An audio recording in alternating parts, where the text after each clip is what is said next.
Assalamualaikum warahmatullahi taala wabarakatuh. Welcome back to the Sacred Heartwork podcast with myself, Abdullah Ahmad, and Assalamualaikum warahmatullahi wabarakatuh. I am Muhammad Syafiq. okay, beri salam dua kali ya. Kira each person kasih ya. Kena beri salam. Yes, Okay. no, but welcome back. We are now in episode 10. Man, in the previous podcast, we talked about men's mental health. We talked about roughly some, not all, but roughly some of the struggles that men have faced Yes. and are facing. But So if you haven't watched yes, the previous episode, do watch. nice, nampak. Kita link balik. Hey, but for today, we're going to talk about support. And today's topic is from stigma to support, how men can actually get help. Because, of course, we talked about problem. Yes. Then how do we seek help? And so we do hope that in this session, we will be sort of discussing broadly how in many ways or in some ways how we can help and offer support to the men around us. You know, men around us, Yes. ramai, right? There's a lot of men, Ramai. fathers, brothers, sons, grandson. No, not yet. Well, you're not gonna. Not yet. Then great grandson. Yes, all the way lah, the whole family tree. And so, of course, our friends as well, many of us who may or may not, as we've shared in the previous podcast, that some may choose not to open up for fear, sometimes for fear of shame, for fear of being ridiculed, and for fear that their struggles are being made to seem small or whatnot. And so we're going to talk about that. So I think the question that begs the question, I think most will also ask, I think there's so many people talking about mental health. We're talking about there's so many hotlines, so many different avenues for people to seek help. Why do men delay? And I think you're the right person to go to because you also have your own set of clients and you've shared briefly. But perhaps if you could have your own take along with also experiences, share with us, why do you think men delay getting help? Okay. The previous episode, right? Yang belum tengok, silakan tengok. If you haven't watched, please watch the previous episode. I think we discussed about the narratives, the life scripts that sometimes men form as they grow up and makes them feel that, if I seek help, I will feel, if I seek help means I'm weak, right? If I seek help, I meet a counselor means, I'm not strong enough and all that. I think, that's one part of why I think men delay, to seek help. But I think in general, when we talk about talk therapy or counselling, I think there's like a myth ataupun myth on counselling lah or talk therapy. People will think like, I only go for counselling when my problem is affecting me so much. Probably when the problem is already at the very huge stage lah, not somewhere. Yes, correct. So that's a myth lah. Okay, actually just for everyone to understand, to educate lah about counselling, about a little bit about counselling. So counselling, it doesn't have to, you doesn't have to come with a huge problem. It can just be something that is bothering you in your life, or maybe you want to seek counselling to make a decision. For example, you need somebody to talk to express, because counselling is a safe space for you to express about anything. And in counselling session, that's where sometimes you will gain insight. Things that I would say blind spot in your life that you won't, you are not aware sometimes. Blind spots are the places where when you're driving, you cannot see the other yes, side, correct. right? You're driving, you can see. You have to turn. You have to turn to see that blind spot, right? So that is blind spot. So in your life, there are blind spots. Like sometimes you need to talk to someone, or you need to express, or you need to, then you will be aware of these blind spots. I think if I may just interject, I think maybe some people, not even men, maybe some even women as well, might ask the question. You shared about making decisions or like even small problems. Why can't I just talk with a friend? What's the difference? What's so good about going to therapy? Make decision. I can do istikhara. Correct. Yes. Give us some insight. Like, what is that special thing that makes therapy like an added bonus? Okay.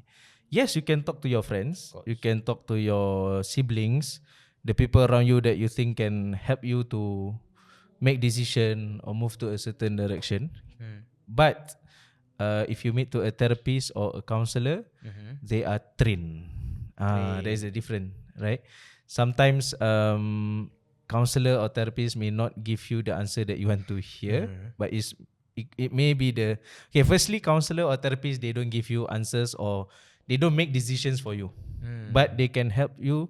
They can help to facilitate the session with you, that give you that guidance lah, kira which one you can take, and they can explore different areas. Sometimes if you ask your friends, your family members, yes, correct, but sometimes they correct. Apa yang correct? Yes, you can do that, but sometimes they carry their own biases to your question. They carry their own worldview to your question. Also because they are in relation to you. Yes, and their relation to you, and maybe they have some kind of biases towards you as well. I don't know, right? So all of these can actually, you may not make the best decision, I guess, right? And then sometimes you get just clouded with a lot of views and opinions. While you come to counseling and therapists, what they do, they are trained, firstly, not to be judgmental. They are non-judgmental. Sorry, what did I say? So? No, betul. I'm just adding on. Correct, not to judge lah. No, not to judge lah. Non-judgmental, yes. And then and they are trained to help you navigate your issues and help you to make an informed decision without any biasness. So that is the, I would say, main difference lah. I mean, if I can be frank, like I feel like before this, like the only reason nowadays people talk about therapy and all that is because we're losing the sense of community. And when I say that, this is personal. Like, I'm not a counselor, guys. I'm not anti-counseling. But I had this idea, like we had these social support systems in the form of our parents who could give us guidance, our elders. We had friends and siblings who could offer. I feel like our traditional upbringing back then, and I could be wrong, that was enough to give us the right upbringing. In fact, that's why there comes a phrase, you need a village to raise a child, right? True. But I think with that in mind, when you said the fact that you might have biases, might have blind spots, that's something that I never considered. I think that's interesting. Something, another door, basically, an alternative for you to seek an answer to your problems. And also again, when I meet my clients, right, doesn't mean that I tell them don't talk to your parents or don't talk to your friends. Right. In fact, the first few things that I will ask them is that, have you ever talked this to someone else? Right? Have you ever discussed this with your friends? Right? Because from there then I can know their support system. Do they have support system around them? Do they have people that listen to them, hear them out? Right? Then yes, because that is an important part of our life, right? Support system. Yeah. So back to the why men delay, right? Why men delay? Okay. So myth lah. This is a myth about counselling. That's myth. Yeah. So apa nama dia? What we say just now? What were we talking about just now? Why men delay is not you don't have to wait for your problem to be huge. Sometimes if you just feel like some uneasiness in yourself, or you want to make a decision and you are clouded with a lot of information and you don't understand what's happening, you can just go for counseling. Maybe it will give you a little bit more clarity. Sometimes I feel like we are not happy because we are not clear with what we want. We have no clarity. We are not happy. We are not clear because we don't have clarity. For example, like I asked you, you. I'm an example. You. I'm the example. Okay. If I let you watch a video, sure, a 4K HD video and a video 480p, which one would you like? 4K, right? We would enjoy a 4K HD video because it's clear. Ni example je lah. It's just an example. But life is not 4K, 480. It's not black and white. Yes, correct. It's just an example. It means that same goes to our life in a way that we would want to be clear. We want to have clarity. And one of it is to go for counseling and seek help. That is one of the ways. Yeah. Okay, dah habis. No. I think to carry off, to carry on from there, I think because you also have met a lot of clients, do you also find that the men, and this is a question, do men's ego get in the way? Ooh, man's I'm ego. saying this very objectively. I also man. I also Yeah. go. What do you think? Maybe. I don't know. I don't know. I'm not a counselor here. Okay, if you ask me personally, I think, I mean, ego. I think ego is a mask for something, Mm-hmm. right? And I think that behind that ego is like feeling inadequate or feeling scared or feeling, it's a lot of more vulnerable feelings, but it's masked as ego. And so you're like, I don't need your help. I don't need this. That's what I think lah. Because you scrape someone's content of their hearts enough, you'll find that actually they're really scared. They don't know what to do, and when people don't know what to do, they get even more agitated. And so to put a strong face to show someone that that they are capable, dekat ego lah, it comes off as ego lah. So dia tak nak why don't they want to accept help and so I think most people are that way, or maybe men generally. I wouldn't know. I can cite sources lah. I would say men maybe lah. There's a tendency to, you know what, I got this. I can handle this, and maybe, and that comes off as ego lah for people. What I mean, What are my views? yeah, jump in. Yeah, what are your views, or what are your practices like? Basically, you and your clients. Do you find that in them?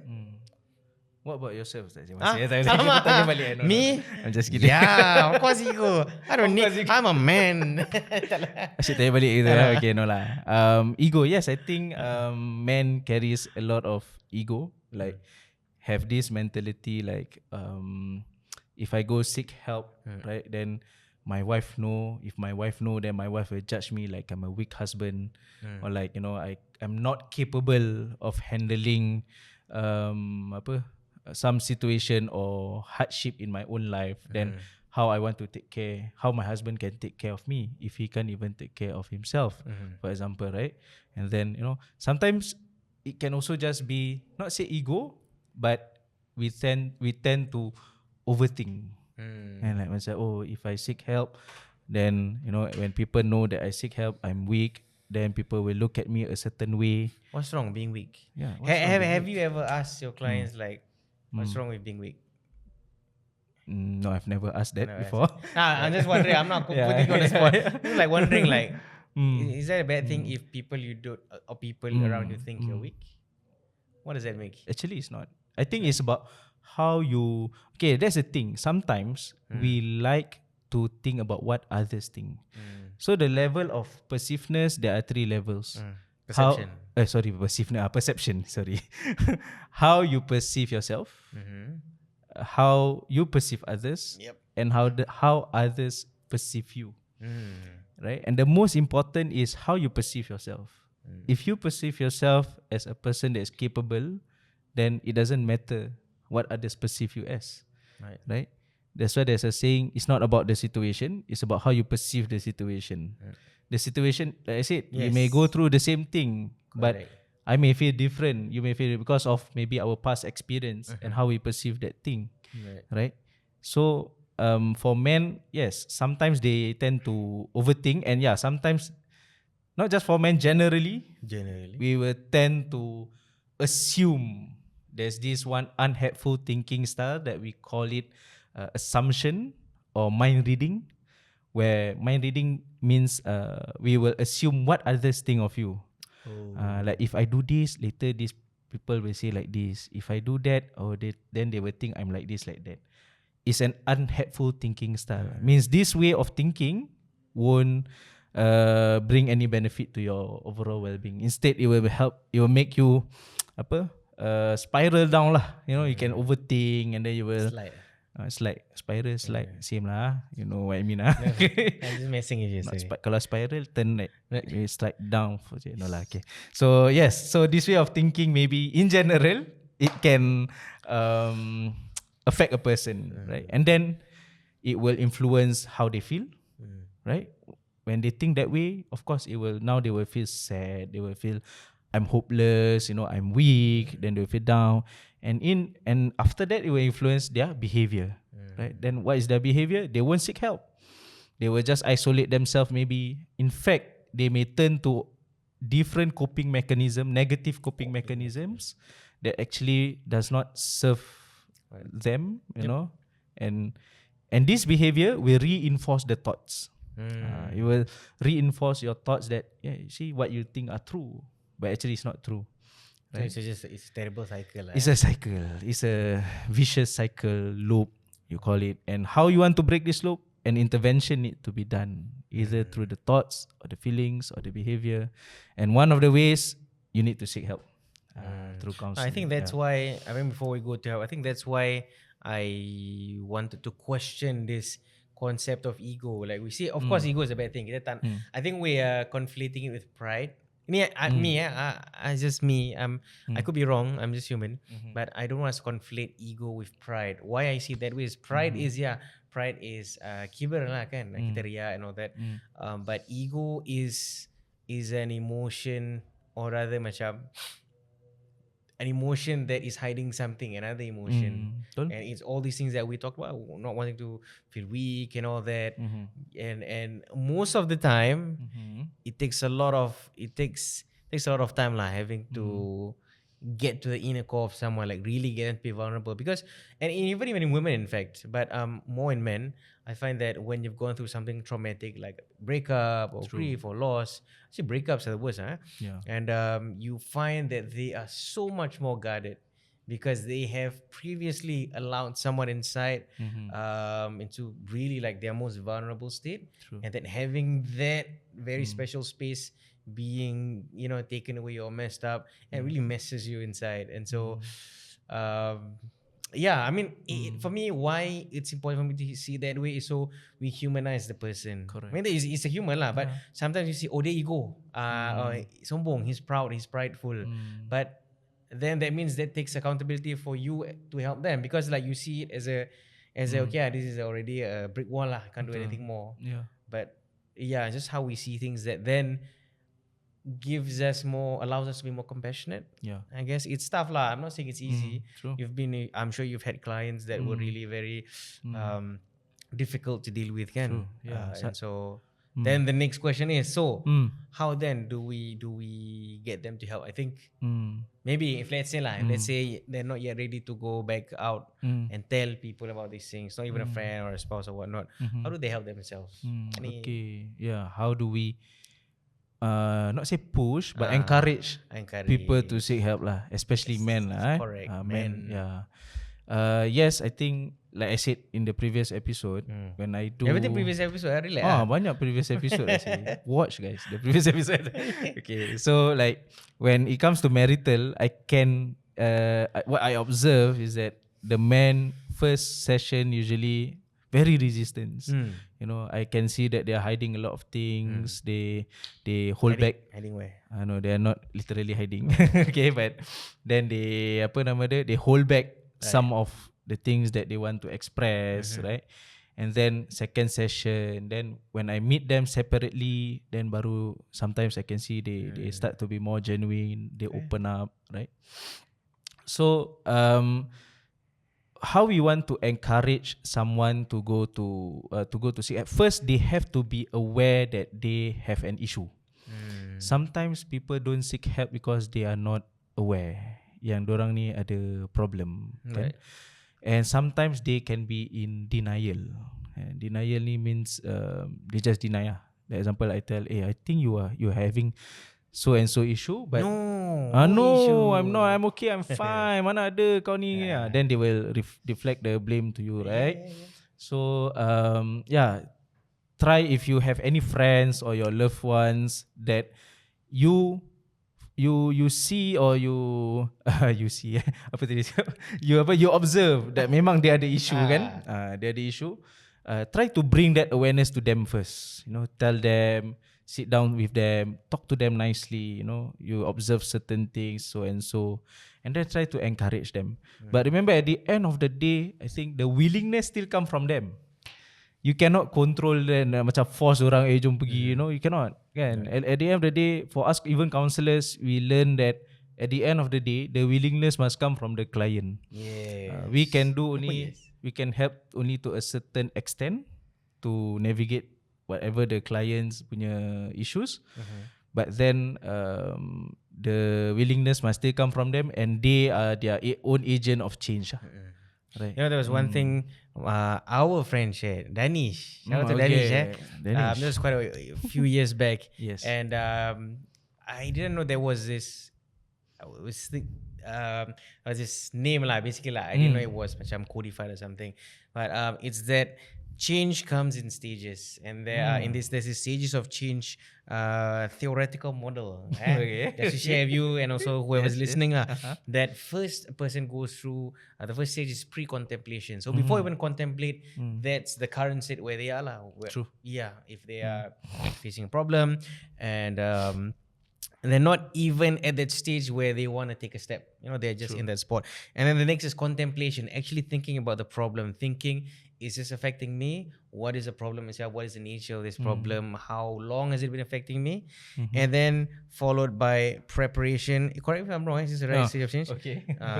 Again, preparation, meaning that you actually take steps to change. Now, as you mentioned, in the previous episode, again, some people, it's really hard for them to change or adapt to new things. And so that preparation to change is also considered one stage. Like some people say before you jump into the pool, can just dip your toes inside. I jump straight. Oh, you jump straight. You skip all the stages. And then followed by action when the actual journey of changing and taking those steps. And last, most important actually, maintenance. Or I think we put it in a Islamic context, istiqomah lah. In ensuring that you continue in this new routine of this new state that you are. And this is very important because sometimes people come to us and we think they're already at a stage to take action already. Just not even prepared.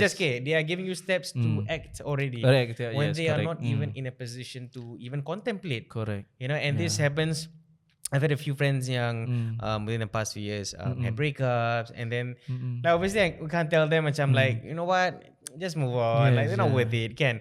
And some friends can say that, but there are also other friends who like, okay, let's take time to like, okay, let's talk it out, cry it out, talk about things, and then once that phase has almost come to pass, we go to the next step. Okay, now they can. You know, it's a slow process. Everyone has their own, I think, cycle lah kan. Some take a month or even a week, and some take years. So I think this is something important that even, especially for men, I think that the cycle would be perhaps different than ladies. I don't know, but that's why when client comes to us for counselors, the first thing sometimes we validate is their courage and their willingness to come for help. And because, like you say lah, it takes a lot of courage. Right. When someone goes through certain pain or problem or issue, like I said in the previous episode. Relax, nanti, sorry guys, nanti the editors can do like a previous episode count right here. They're like ting. Yeah. So right, when a person is in distress, they only tunnel vision. Right? They don't really have, they don't really see any solution out of that issue. Right? So when they take a step to seek help, go for counseling or therapy or even talk to someone, actually is I would say a big achievement. And usually we will celebrate. Bukan celebrate pergi party semua tak. We will celebrate that small success, the achievement with the client. So, you know, it's a big step. For example, like a person who is facing depression, example lah. And for us, maybe stepping out of the house is normal, it's easy thing to do. But for them, it's something yang macam it really takes a lot of energy out of them. Bathing, to do that. Eating, bathing. Yes, you know, things like that. Yeah, so small things, small achievement steps is still an achievement lah. So if you have friends or families, family members that need to seek help, awareness is the first step, I think. So that's to make them understand their issue. It's self-help lah kan, kira macam you have to find a blind spots and all that. But what about if let's say lah, we're talking about men and all that, what about everyone else around us? How do let's say wives, siblings, or even parents, how do we help the men in our lives? How would you perhaps suggest what can they do? what can they do? Macam like right now, your clients come to you. Yeah, But yeah. in actual reality, people don't go to others, don't easily go to others. So as the people around them, how do you offer support? Oh, so for their wife, how to help the men that is Yes, in their lives, struggling. correct. I see. Okay. Okay. Okay. Kan? Apa yang okay? Yeah, but in general not just for men, even for men that is facing issues with wife ke sesiapa. In general, I think first thing first, we try to listen to them. You don't even have to solve their problem or go deep into their problem, or because sometimes if we do that, maybe kita pun lost, or we might be affected by it, ke triggered. You never know, like sekali part of the problem is you, then you tell him, then it becomes like dah jadi isu lagi besar kan. But first thing first, I think is just to listen lah. To listen, to understand.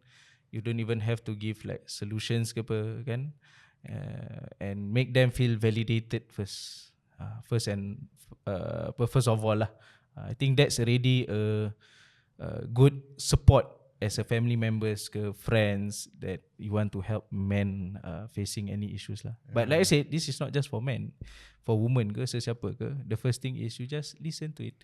Tak payah, maybe sometimes you don't even have to like give comments or like give solution. Just listen.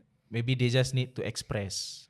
Because sometimes when we express things, okay, when we have an issue, usually it's just in our mind, right? When it's in your mind, can you see your mind? Why you look at me like that? No, Cannot lah, right? You cannot see your mind, right? And usually the issues that's in our mind, they macam scribble, it's like a scribble. It's everywhere. It's like a ball of string that you can't identify which part of these thoughts that is actually triggering me or troubling me, or it's just like a ball of string. But when you express it out, when you talk it out, you form words, sentences, it is externalized. Bila benda externalize, when these thoughts you externalize, right? Then you can look at it at different perspective. You can look at it at different angles, right? And then, or that's why when you go for counseling, for example, sometimes the client, they can gain insight even by talking by themselves only. Like I don't even have to prompt any questions. They will just spill, and along that spilling, they will gain some insight. Like, oh yeah, well, I've never thought of that. Or, oh yeah, this is the cause of me being like this. So maybe the first step you can do if you want to help the people around you, just listen, kasih dorang berbual. Let them express and externalize those thoughts. And maybe along the way, they will realize some things. Very simple, very simple things that offer solutions. I think before we end, it reminds me of this story that's I think I heard from a podcast quite a while back. American, I forgot what's the name. But anyway, it was relating about the story of how when Prophet Muhammad first received a revelation. When you know the story kan? Know the story? Yeah, of course lah. But anyways, when he first received revelation, and again on a separate topic, receiving revelation is not just like ping, you got a message.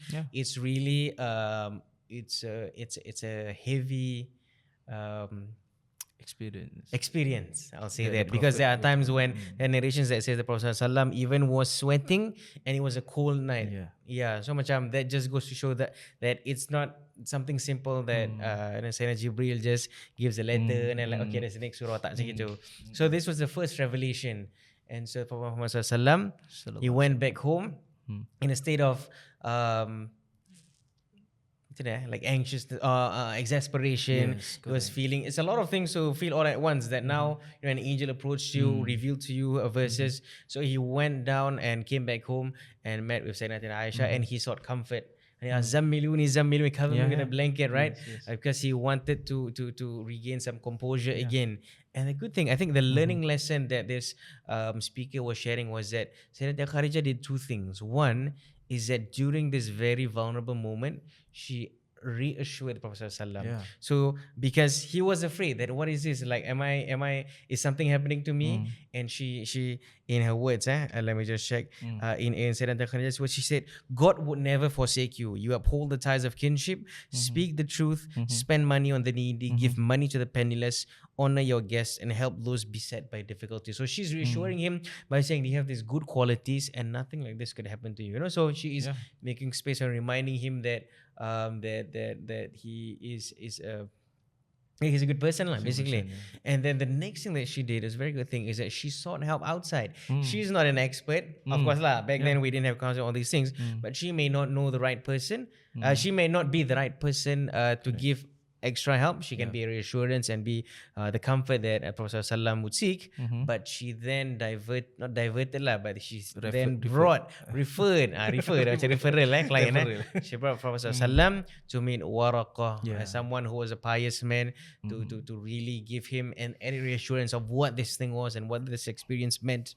And so I think that's something to gain inspiration from. And I think that for many of us here, even though we feel that maybe the people around us are really suffering, but we can always help in our own way and in small ways, like for example, like what you said, making space, listening to them and hearing out their problems. Anything you want to add on this? Just to add on a little bit more, by all means. Reassurance, that's a good point, mashallah.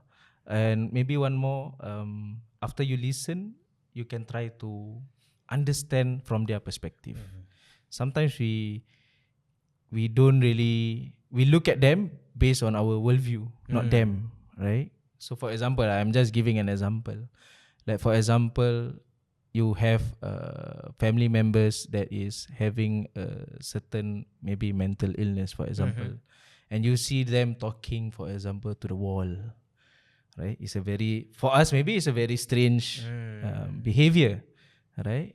But maybe you can try to ask them, right? Like, what does this wall means to you, for example, right? What do you look this wall as, right? I don't know what is the answer going to be. I talk to the wall better than talking to you. Then like that become more problem, right? So what I mean is you try to understand them from their worldview, and then you listen to them, and that's where I think slowly you can encourage them to go and seek help. And that's where I think you say like what Sayyidatina Khadijah radhiyallahu anha did to bring in her cousin, right? It's a cousin, right? Uncle Waraqah. Alamak. Alamak. Anyway, please. Reference. Right? So, yep. There's that lah. That I think that will be the add-on lah, inshallah. So this is just basically very basic level. We're not even going in very deep. There's so many experts here, and I don't want to talk too much lah. But in any case, if you know of anyone, or if you yourself are struggling, you're a man, you're watching this, or you know someone in your life who is a man and who might be struggling, who looks like they're struggling, who have been struggling, then you can get them to check us out and book a therapy or counseling session with Sacred Heartwork. If they are uncomfortable, or if you are uncomfortable with female counselors, we also have male counselors who can be there and provide support and make space for you guys. Inshallah. Thanks guys, and see you in the next episode. Assalamu alaikum wa rahmatullahi wa barakatuh.